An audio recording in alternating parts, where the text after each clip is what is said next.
The great New York State Fair. I'm Bob Brown, live from the Dinosaur from our broadcast facility right near Chevy Court. And I'm joined by Peter Noone of Herman's Hermits, making his 16th appearance at the New York State Fair. 16 years. How are you today? I'm great. How about a hand for Peter Noone? Yeah, there you go. Welcome back to Syracuse. Like a Johnny Cash thing going on in the ride the train. I hear the train a coming. It's great. How have you been? I've been living the dream. I'm doing 108 concerts this year, and my favorite thing to do is sing my songs. Well, you're going to be singing your songs this afternoon at Chevy Court at 1 o'clock this afternoon, delighting audiences all your life. I know you were born in Manchester, England, studied voice and acting at the Manchester School of Music and Drama. A child actor you were, a fellow thespian. Fellow thespian, yeah.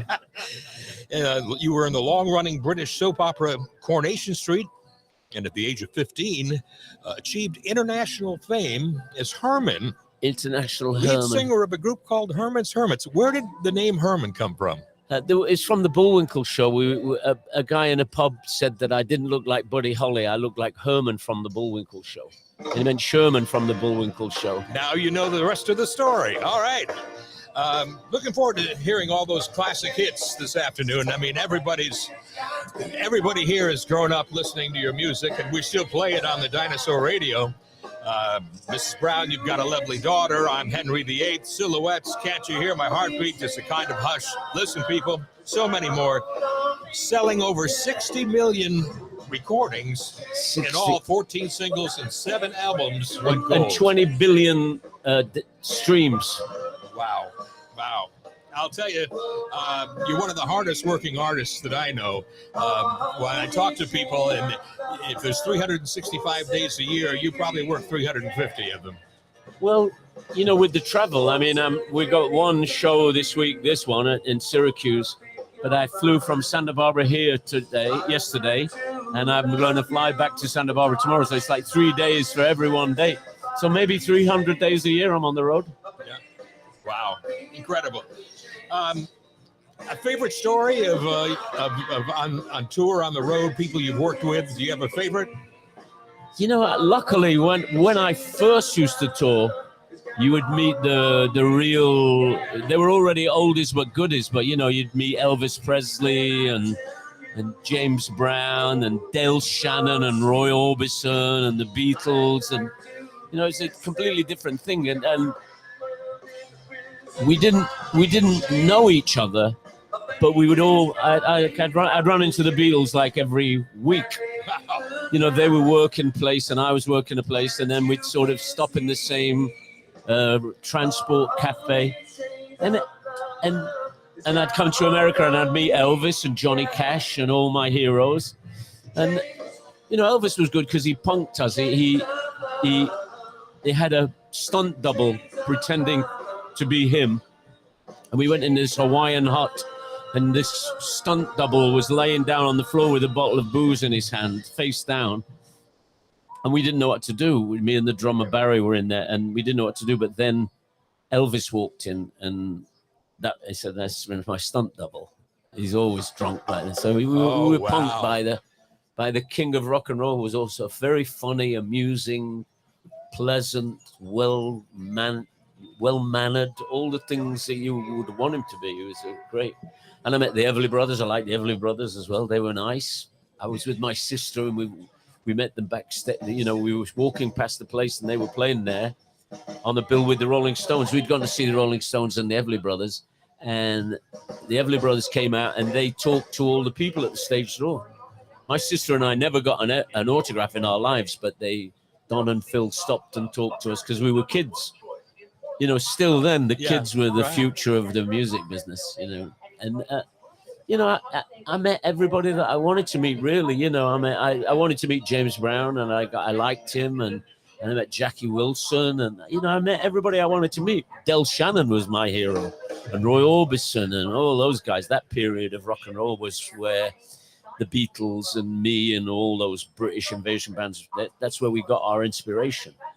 I mean, Buddy Holly, couldn't meet Buddy Holly because he'd been dead for 10 years when I started. But, you know, I met one of the Crickets and You know, all those British bands had a connection to the, you know, the Beatles were named after the Crickets, and the Hollies were named after Buddy Holly, and my first band was the Heartbeats.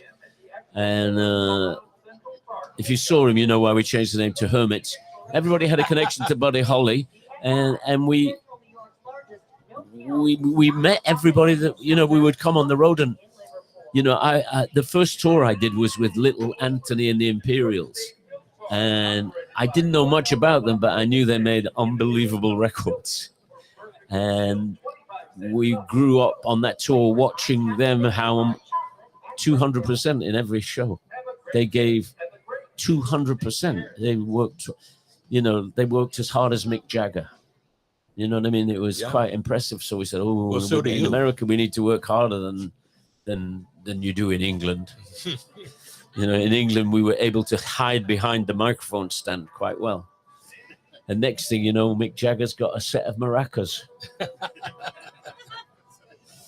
So, you know, we were lucky. We came to America at the time where, you know, it was just being English opened every door.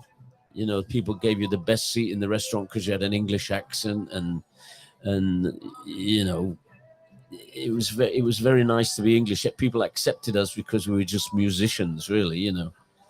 And the first tour we hung out with Little Anthony Imperials because they were the people, strangely, who were the most like us. They were a bunch of kids out having fun. You know, we'd get on a bus and we would drive every day. It was Dick Clark Caravan of Stars, and we'd drive every day 700 miles to the next. We'd finish the gig and get on a bus, and nobody slept. I don't think you needed to sleep when you were 16.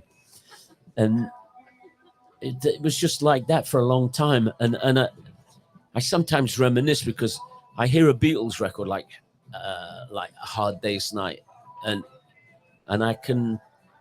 Well, yesterday I heard the Isley Brothers Twist and Shout, and I remembered yesterday, and I thought, I bet the Beatles, they had Mel and Neil driving the van, and they were in the back with all the equipment, being grateful that they didn't have a keyboard player because that would have filled up too much space. And I bet they listened to the Isley Brothers on the radio and said, let's do that song.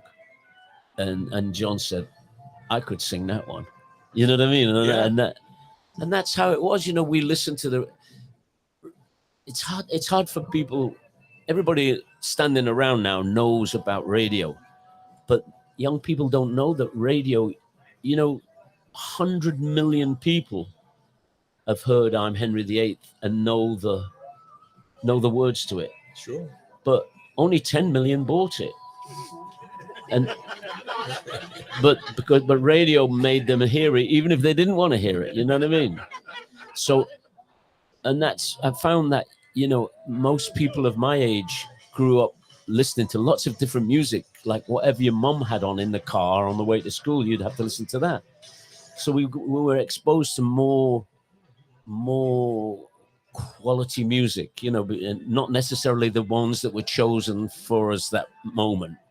And you know, I mean, my mom liked Petula Clark.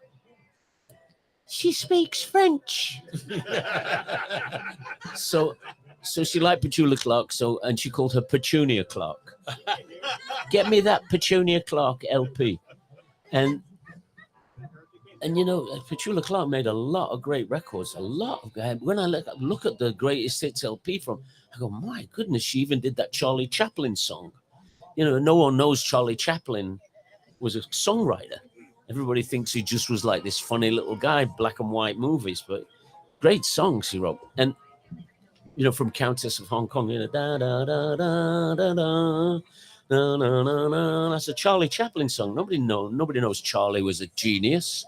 So that was the stuff that I heard. I would never have gone out and bought a Petula Clark record, but my mum bought them all.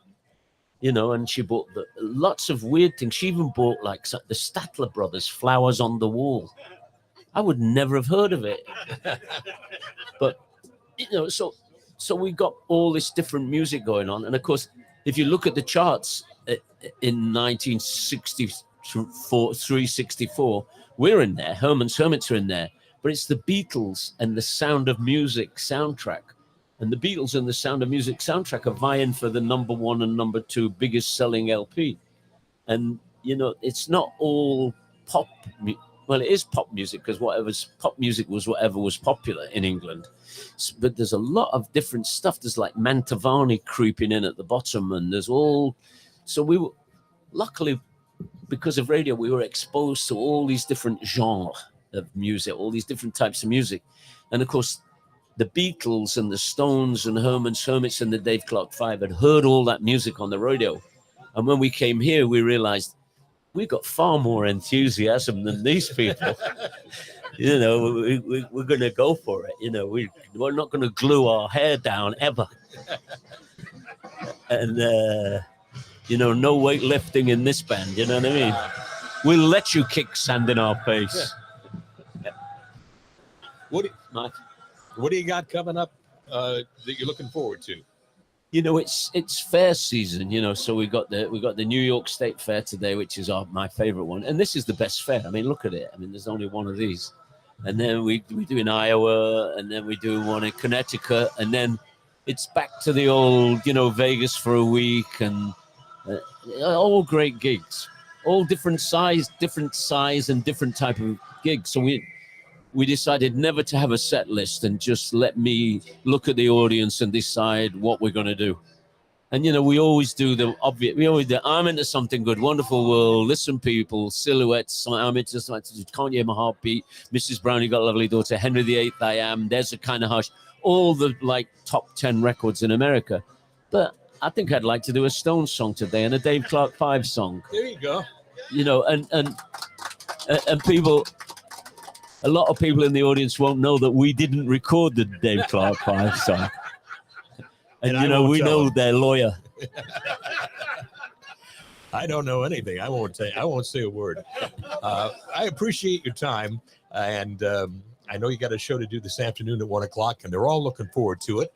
I'm going to do your introduction and make sure that the audience sings along on Henry VIII, and we'll get them warmed up. We'll have a little mini rehearsal, and then we'll bring you guys on. All right? It's a beautiful thing. Thank you. Make sure they all sing all the words. And Peter Noone, everybody.